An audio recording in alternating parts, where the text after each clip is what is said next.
Nevi melihat duta itu keluar dari tenda raja. Kemudian, dia pun bergegas untuk menghadap kepada raja. Sepertinya, Nevi akan menyampaikan sesuatu pada raja. Kembali ke dalam tenda, raja berkata, "Kita akan melihat apa yang akan disampaikan tentang penawaranku. Apakah dia akan memilih berdamai atau melawan?" Savaş yapmayı mı seçecek, sulh yapmayı mı? Kemenkes menjawab, "Menurut pendapatku rajaku, mereka tidak akan menyerah. Tapi, mereka tidak punya kekuatan untuk menolaknya. Kastri Yerevan akan jatuh cepat atau lambat." Silahtar pun berbicara, "Rajaku, kemenangan besar adalah kemenangan tanpa pertumpahan darah.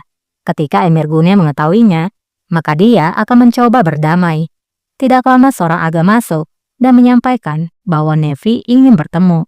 Raja pun menyuruhnya untuk masuk. Gelsin.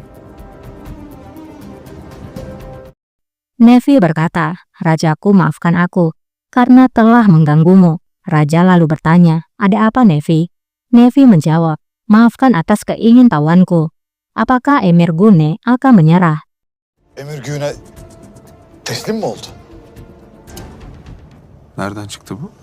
Raja pun bertanya, "Dari mana itu berasal?" Nevi menjawab, "Karena aku baru saja melihatnya keluar dari dalam tendamu. Aku pikir dia telah menyerah." Silahkar pun bertanya, "Emir Gune, bukankah mereka hanyalah duta perwakilan? Kamu pasti salah." Nevi menjawab, "Tidak, Pasah. Seperti yang kalian tahu, aku sudah bertemu dengannya sebelumnya. Aku berbicara dengannya. Aku sangat yakin itu adalah dirinya. Mata biru dengan perhiasan di penutup kepalanya. Dia adalah Emir Gune." Semua orang yang ada di dalam pun terdiam karena merasa telah tertipu. Mavi göz. Emir Güne o.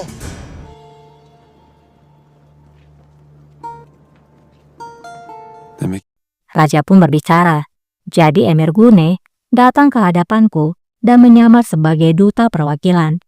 Kamu memang benar, Nevi. Dia adalah pria yang pemberani." Raja pun kemudian berjalan menuju ke jendela tendanya. dediğin kadar varmış hakikaten Nefi.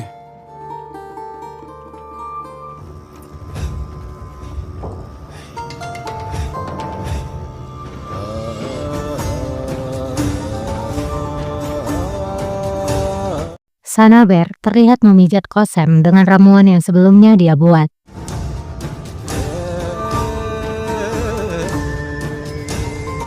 Sultanım. Sanaber kemudian berbicara, "Sultana, oil ini akan bagus untukmu. Oil ini akan meringankan dirimu." Kosem pun menjawab, "Aku harap demikian. Aku sudah merasa lebih baik." Şimdiden iyi geldi. Tidak lama Haci pun datang. Haci berkata, "Sultana, Halil Pasha mengirimkan pesannya." Haci pun kemudian melihat Sanaber sebelum dia akan berbicara. Evet.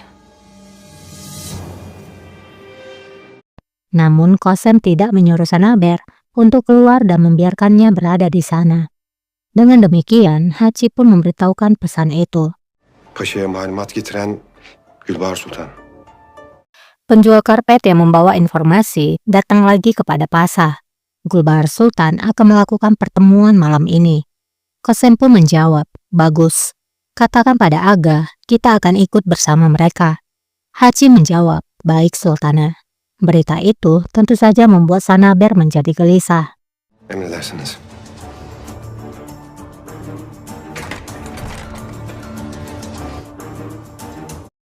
Dengan segera, Sanaber pun pergi untuk menemui Idris.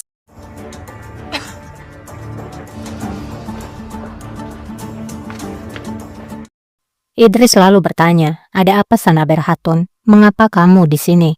Sanaber menjawab, "Tidak ada waktu lagi, Idris Ah. Beritahukan segera pada Pasha agar Gulbahar Sultan tidak boleh pergi. Mereka telah mengetahuinya dan akan menangkapnya." Setelah menyampaikan informasi itu, Sanaber pun akan kembali. Namun, Baskın yapacaklar.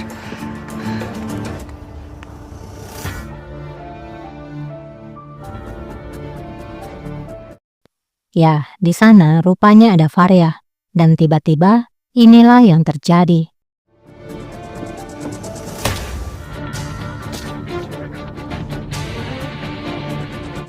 Singkatnya, malam pun tiba. Sanaber rupanya diikat dan ditempatkan di ruang laundry. Ia pun sadar dari pingsannya. Sultan. Ne oluyor burada? Sanaber kemudian bertanya, Faria Sultana, apa yang terjadi di sini? Apa yang kalian lakukan? Biarkan aku pergi. Faria menjawab, aku tidak pernah percaya padamu. Aku selalu tahu kamu pasti melakukan sesuatu. Akhirnya aku mendapatkanmu. Sanaber pun bertanya, apa maksudmu? Aku tidak melakukan apapun. Jika Qasim Sultan mengetahui hal ini, Madam pun memotong pembicaraannya. Yaptığınızı Kösem Sultan öğrenirse Asıl senin yaptığını öğrenir. Aku harap kamu memikirkan bagaimana jika dia tahu apa yang kamu lakukan. Bicaralah sekarang. Kepada pasal siapa kamu akan mengirimkan pesan? Sanaber pun menjawab, pasal apa? Aku tidak berurusan dengan seorang pasal. Kalian memfitnahku. Faria menjawab, kami mendengar segalanya. Kamu bilang Gulbahar Sultan seharusnya tidak pergi ke pertemuan malam ini. Bukankah Gulbahar Sultan telah mati? Sanaber masih terus berbohong. Ia menjawab, aku tidak tahu apa yang kamu dengar, tapi aku kira kamu salah. Memangnya siapa Gulbahar Sultan? Aku tidak mengenalnya. Dan inilah yang dilakukan oleh Faria. Gülbahar Sultan kim? Tanımam etmem. Bana yalan söyleme. Faria berkata, jangan berbohong padaku, bicaralah, atau kamu tidak akan keluar hidup-hidup. Kepada siapa kamu mengirimkan berita itu? Çıkamazsın buradan. Sanaber pun diam menatap Faria Sultan. Apakah Sanaber akan membongkar rahasianya? Kita beralih dulu ke sisi lain. Gulbahar Sultan nampak akan menuju ke toko penjual karpet.